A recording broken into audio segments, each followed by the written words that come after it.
Depuis son indépendance en 1960, le Gabon a connu plusieurs régimes. La souveraineté nationale acquise le 17 août 1960 a donné naissance à une première ère où un régime parlementaire avait été adopté, c'est-à-dire que le premier président du pays, Léon Mba, dirigeait avec un gouvernement de coalition jusqu'à ce que la situation se tende. En 1960, alors que ce premier régime parlementaire a été considéré comme un blocage constitutionnel et politique, il s'est achevé en 1961.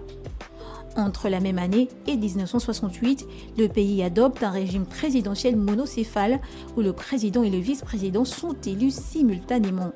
En cas de vacance du pouvoir, le vice-président assure l'intérim et termine le mandat présidentiel.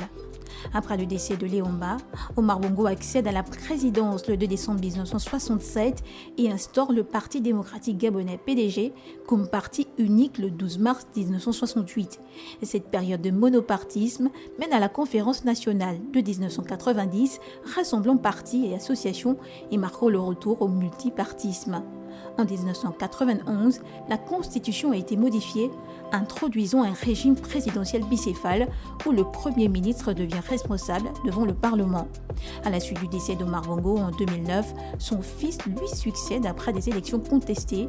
La gouvernance d'Ali Bongo fut marquée par des réformes économiques et politiques, mais aussi par des crises post-électorales, notamment celle de 2016 où les résultats ont été violemment contestés. Le 30 août 2023, un coup de libération renverse le président Ali Bongo, déclenché par des allégations de fraude massive lors des élections de 2023. Le général Brice Clotaire Oligui Nguema devient alors le président de la transition. Et là, c'est le début d'une nouvelle ère.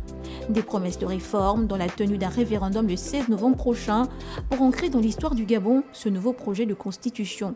La nouvelle constitution prévoit un régime présidentiel monocéphale où le président de la République cumule les fonctions de chef de l'État et de gouvernement et sera désormais responsable devant le Parlement et le peuple gabonais. Il est important de rappeler que les Gabonais voteront le 16 de ce mois pour approuver ou pas cette nouvelle constitution.